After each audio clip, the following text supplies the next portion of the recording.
Baik, ini Pak Firdaus, kita lihat tadi sudah ada Pak Tobo dari Partai Nasdem yang memang yakin optimis paket Dani dan Fatmanya, dan juga Bapak Risman Pasigai juga sudah yakin karena memang kita ketahui Partai Golkar ini cukup dikenal di masyarakat. Ini kalau dari Pak Firdaus terakhir ini harapan-harapannya melihat Bisa, pertarungan. saya sedikit nggak? Ya, Pak silakan Pak. Firdaus. Ya. Ya, selamatlah Kak Obo. Saya lihat rekomendasi Gerindra untuk DP Fatma sudah keluar hari ini tadi. Cuma sayangnya Pak DP masuk Gerindra Kak Obo. Gimana itu? Sudah berkata Gerindra lagi. Oke. Baik, terima kasih Pak Rizal. Saya kembali ke Pak Firdausi terakhir Pak, harapan-harapannya melihat jagoan-jagoan yang sudah terpilih dari partai politik untuk maju di pilkada nanti, melihat dari segi elektabilitas, survei, dan mungkin pemilih-pemilih yang akan ikut serta dalam pilkada nanti seperti apa Pak Firdaus? Ya, terima kasih. Menarik ini dari Pak Risman. Kita sebenarnya butuh banyak bocoran-bocoran. Ini saya kira satu ya, mengagetkan juga saya. Ya, jadi saya kira dari pengalaman-pengalaman politik selama ini, khususnya di Sulawesi Selatan, tentu saja masyarakat sekali lagi membutuhkan elit yang diseleksi, ada proses seleksi dari partai, siapa yang kemudian didorong untuk menjadi calon pemimpin. Nah, itu sangat-sangat penting. Jadi bukan hanya terkait dengan kepentingan partai, gitu ya, bagaimana kadernya maju, tetapi yang harus dipikirkan adalah bagaimana kelak ketika dia terpilih di masyarakat itu bisa berkontribusi, memberi manfaat yang lebih besar. Kemudian yang berikutnya adalah kita juga mengharapkan elit politik ini tetap mengedepankan fatsun etika politik. Jadi saya kira ini kan masyarakat juga tentu memberi penilaian bagaimana sikap politik, bagaimana ya termasuk konsistensi. Jadi bukan berarti politik itu tidak dinamis, politik sangat dinamis. Banyak hal yang bisa terjadi, tetapi harus diingat bahwa masyarakat itu tetap membutuhkan, mengharapkannya adanya komitmen-komitmen. Jadi sebisa mungkin diminimalisir bahwa ini hanya janji politik, tetapi benar-benar masyarakat ada keselarasan, komitmen antara apa yang dijanjikan dan apa yang diwujudkan. Setidak-tidaknya calon yang akan maju bukan hanya berpikir menang, tetapi memilih tema-tema kampanye, program-program, isu-isu politik, bahwa yang harus dipilihkan untuk masyarakat untuk dipilih sebagai calon pemimpin adalah tentu orang yang pertama memiliki track record yang baik, punya komitmen, punya dasar-dasar leadership, punya track record, bukan orang yang baru tiba-tiba hanya karena hanya karena dinamika politik saja lalu kemudian dia yang ditetapkan. Kita mengharapkan ada kader setidak-tidaknya yang benar-benar dianggap memiliki kompetensi, itulah yang didorong untuk menjadi calon pemimpin. Kemudian yang kedua tadi adalah calon pemimpin yang ditetapkan itu harus berdasarkan apa yang sesungguhnya menjadi kebutuhan masyarakat. Jadi setiap kabupaten kota, termasuk kabupaten kota, itu tentu punya persoalan-persoalan yang berbeda. Maka tentu harus ada skala prioritas. Setidak-tidaknya lakukan dulu survei kebutuhan masyarakat, lalu kemudian itu yang dikampanyekan, dijanjikan menjadi isu politik, dan ketika terpilih nanti itu bisa direalisasikan sehingga trust masyarakat terhadap partai, terhadap calon, terhadap pemimpin itu semakin terjaga. Itu saya kira yang harus dikedepankan. Dan yang terakhir tadi adalah kita tetap, apapun yang terjadi dalam perpolitikan kita, etika politik itu tetap harus diutamakan. Terima kasih. Ya, tambahan dari Pak Tobo gimana Pak? Dari Partai Nasdem? Jadi apa yang disampaikan oleh Pak Dr. Muhammad tadi, bahwa bagaimanapun juga kita akan senantiasa menjunjung etika politik di dalam berpilkada. Untuk itu kami sebenarnya dari Nasdem itu telah mengawali sejak awal dengan politik tanpa mahar. Artinya apa? dengan konsep seperti ini, maka kami mencoba memberikan pendidikan politik kepada masyarakat. Kami ingin memberikan pendidikan politik dalam berpartai, sehingga apapun itu, kami senantiasa melakukan seleksi awal yang ketat di dalam internal partai yang di-backup dengan seleksi alami yang selama ini bergulir di apakah di birokrat ataukah di tempat lain. Nah, untuk itu kami dari Nasdem tentu sepakat dengan apa yang disampaikan oleh dokter kita tadi terkait dengan bagaimana kita menjaga situasi Kamtipmas nanti pada saat pileg atau pilkada, termasuk bagaimana kita menjaga etika politik itu. Perlu saya tambahkan bahwa dari 12 pilkada kabupaten kota di Sulawesi Selatan, Partai Nasdem tampil mengusung 10 kader, yaitu di Makassar, di Maros, Pangkep, Baru, Toraja, Toraja Utara, Luwu Utara, dan Luwu Timur. Itu kami telah mengeluarkan rekomendasi kepada mereka beserta dengan pasangannya. Nah, untuk itu tentu himbauan untuk kepada partai itu tentu tidak cukup hanya kepada partai, tetapi tentu kita juga berharap kepada penyelenggara agar nantinya benar-benar netral di lapangan, termasuk pihak Polri yang bertugas di lapangan agar betul-betul memperlihatkan netralitasnya. Jangan sampai misalnya hanya di mulut atau di konsepnya mengatakan netral, tetapi pelaksanaan di lapangan tidak.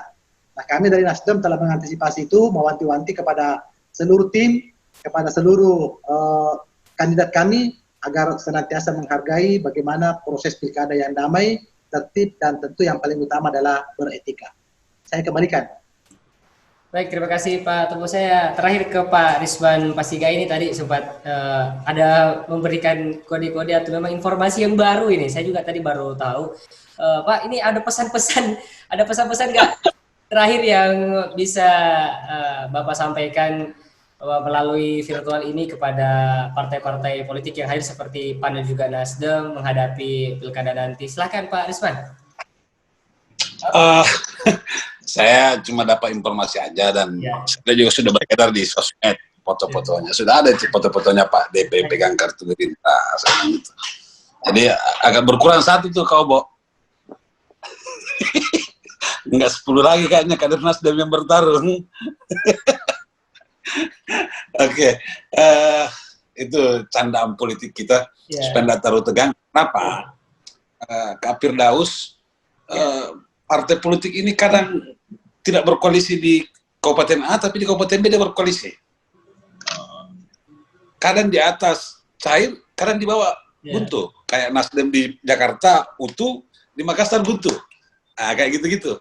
Jadi itulah politik, itu dinamis. Jadi kalau saya sepakat dengan Kakanda atau Wahirudin tadi bahwa Nasdem politik tanpa mahar, Golkar juga, dan PAN juga begitu.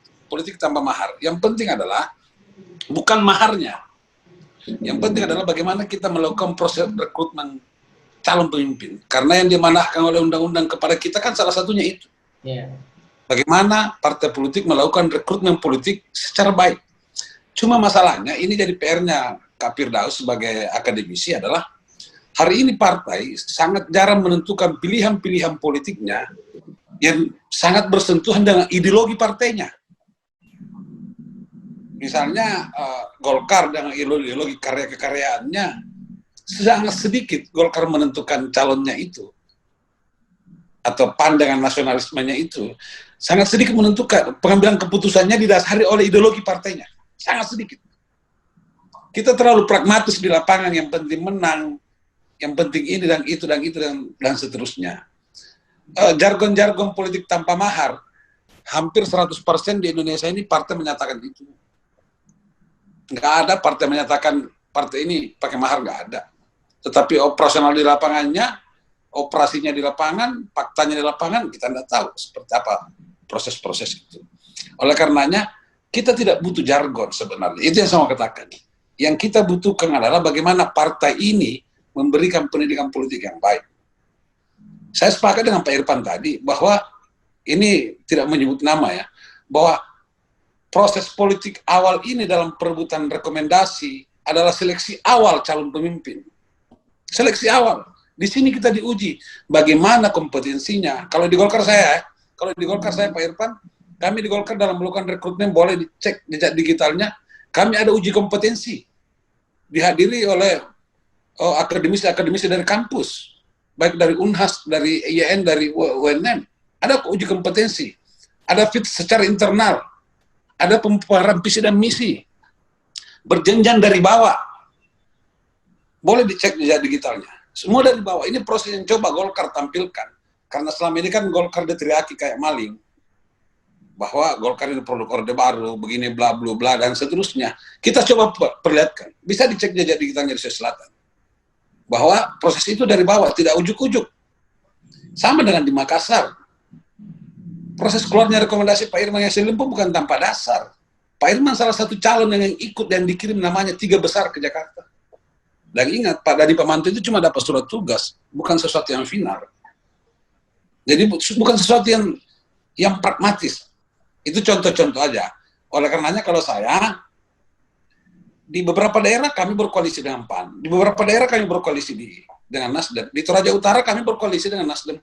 Di Toraja, di Sopeng, kita berkoalisi. Karena komunikasi-komunikasi itu ada. Saya nggak tahu aja kenapa di Makassar tiba-tiba amburadul begitu, Kak Firdaus. Nggak tahu Kobo yang bisa jawab itu. Seperti apa apa yang terjadi di Makassar. Yang pasti kita mau pilkada ini, Golkar khususnya, dan saya mengajak Pak Irfan, ayo kita peragakan bagaimana menghadapi pilkada dengan baik, dengan cerdas. Tugas kita Pak Irfan, masih muda kita berdua nih Pak Irfan. Kalau Kobo ya agak lebih banyak sedikit umurnya ketimbang kita. Tapi kita masih masa depan ini, ke depan kita punya masa depan. Pak Irfan sudah duduk di DPR, saya belum, apa segala macam. Tapi 5-10 tahun ke depan adalah era kami. Oleh karenanya, partai politik bertugas untuk menyiapkan kader pemimpin hari ini. Termasuk di pilkada. Jadi kalau saya bertarung itu biasa di politik, berseberangan itu biasa di politik, yang tidak biasa itu adalah kalau kita tidak mampu menjaga komitmen dalam berpolitik. Kalau saya itu, Kak Daus, Pak Irfan, Kak Obo, saya kembalikan. Baik, terima kasih Pak Risman Pasige dari Partai Golkar. Terakhir saya ke Partai Amanat Nasional, Pak Irfan. Ada tambahan Pak dari apa yang disampaikan Pak Risman tadi? Silahkan. Ya, saya kira memang pada akhirnya koalisi partai dalam pilkada ini sangat cair karena koalisi-koalisi ini sangat lokalistik. Di Makassar misalnya kita bisa berkoalisi sama Golkar, di Maros kita berhadapan dengan Golkar dan Nasdem. Ya, tetapi intinya menurut saya kira komunikasi politik inilah yang menjadi bagian dari upaya untuk bagaimana partai-partai politik ini menjadi katup pengaman terhadap berbagai problematika yang timbul di Sulawesi Selatan. Kita boleh berbeda di antara kita di usulan pilkada, tapi saya kira hubungan persaudaraan dan pertemanan itu harus tetap dijaga. Nah, olehnya itu saya sepakat tadi dengan Bung Risman bahwa tidak apa-apa kita berbeda, kita terus terang, tapi jangan ada dusta di antara kita. Nah, ini saya kira iklim politik, ya, saya kira iklim politik ini harus kita pertahankan. Kami misalnya, saya dengan Pak Irman, saya ingat betul, ya dulu katakanlah misalnya beberapa tahun yang lalu kami pernah mendorong salah satu calon bupati di Sidrap, dan alhamdulillah terpilih. Saya tidak usah sebut namanya. Hari ini kita berhadapan lagi di Pilwalkot Makassar misalnya. Begitulah politik, saya kira. Hari ini kita bisa bersama-sama, suatu saat kita bisa berbeda. Tetapi tetap harus ada benang merah yang menyatukan kita. Ya, benang merah itu adalah komitmen kita untuk membangun Sulawesi Selatan ini lebih baik, saya kira. Ya, makanya sekali lagi saya tegaskan bahwa hari ini kita menghadapi satu tahapan-tahapan yang krusial, tahapan-tahapan yang sangat menentukan, dan saya kira disinilah kita akan menilai siapa-siapa yang punya integritas, siapa-siapa yang tidak punya integritas, siapa yang orientasinya hanya memenangkan pertarungan politik seperti yang dikatakan oleh Bu Risman, siapa yang punya ideologi perjuangan untuk membangun Sulawesi Selatan ini, saya kira. Saya kira itu saja tambahan saya mengenai berbagai penjelasan tadi. Baik, terima kasih Pak Adi Muhammad Irfan AB dari Partai Amanat Nasional, dan terima kasih juga dari Bapak Tobo Hairudin dari Partai Nasdem juga yang sudah bergabung hari ini. Pak Muhammad Risman Pasigai, terima kasih Pak atas informasi-informasi yang sudah Bapak berikan, dan terima kasih juga untuk Pak Firdaus Muhammad yang sudah menyampaikan analisanya bagaimana pertarungan pilkada nanti. Semoga kita bisa sama-sama berharap para calon ini bukan hanya dipilih berdasarkan ideologi partai saja, tapi memang sesuai kebutuhan gitu ya. Baik, terima kasih. Saya Ade Febrian, pamit undur diri. Assalamualaikum warahmatullahi wabarakatuh. Assalamualaikum. Waalaikumsalam warahmatullahi wabarakatuh.